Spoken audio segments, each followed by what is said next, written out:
अभी अभी थोड़े दिन पहले एक और स्टेट के मुख्यमंत्री ने अपने पर्सनल यूज के लिए एक हवाई जहाज खरीदा है। उसका 191 करोड़ रुपीस का खर्चा आया है। मैंने अपने लिए हवाई जहाज नहीं खरीदा, उस पैसे से मैंने आप लोगों का ट्रैवल फ्री कर दिया। सो पैसे की कमी नहीं है। अगर फिजूल खर्ची बंद कर दें और अगर करप्शन खत्म कर दें, सरकार में पैसे की कमी नहीं है, नीयत की कमी थी अभी तक। अच्छी नीयत वाली सरकार हो तो सब कुछ हो सकता है। आज हमारे देश में महिलाओं की सुरक्षा को लेके काफी ज्यादा चिंता है। मुझे लगता है आप सब लोग भी अपनी सुरक्षा को लेके, अपने घर की महिलाओं की सुरक्षा को लेके जरूर चिंतित होंगे, हैं कि नहीं है? कई लोग पूछते हैं कि क्या हम ऐसा सिस्टम हमारे देश में हो सकता है कि महिलाएं सुरक्षित हों? कैसे होगा? खूब चर्चा चल रही है इसके ऊपर कि कैसे होगा, किसे ठीक करना पड़ेगा। कोई कह रहा है फास्ट ट्रैक कोर्ट बना दो, कोई कह रहा है पुलिस को ठीक करो, कोई कह रहा है ये करो वो करो। क्या हम लोग सोच सकते हैं हमारे जैसे करप्शन खत्म होगा? कई लोगों से जब मैं बात करता हूं, कहते हैं जी भारत के लोगों के तो खून में करप्शन बस गया है, करप्शन खत्म हो ही नहीं सकता। क्या हम सोच सकते हैं करप्शन खत्म होगा?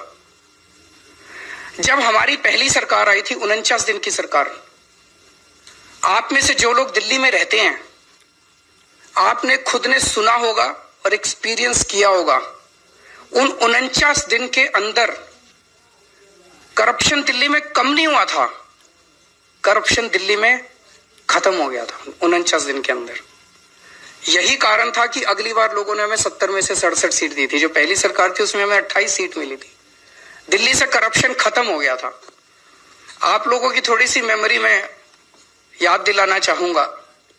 आपको याद होगा जैसे ही हमारी सरकार बनी 49 दिन की, हमने कहा था कि अब अगर कोई पैसे मांगे, पूरे दिल्ली में होर्डिंग लगाए थे कि अगर कोई पैसे मांगे मना मत करना, उसकी रिकॉर्डिंग कर लेना। और हमने एक व्हाट्सएप नंबर जारी किया था कि रिकॉर्डिंग करके मेरे पास भेज देना, मैं उस अफसर को जेल में डाल दूंगा। 49 दिन के अंदर हमने 32 अफसरों को जेल भेजा था। पूरी ब्यूरोक्रेसी के अंदर हड़कंप मच गया था कि अब सिस्टम बदल गया, अब पॉलिटिक्स बदल गई है, अब ईमानदार सरकार आ गई, अब नहीं चलेगा। लोगों ने पैसे लेने बंद कर दिए थे। चौराहों के ऊपर ट्रैफिक पुलिस ने पैसे लेने बंद कर दिए थे।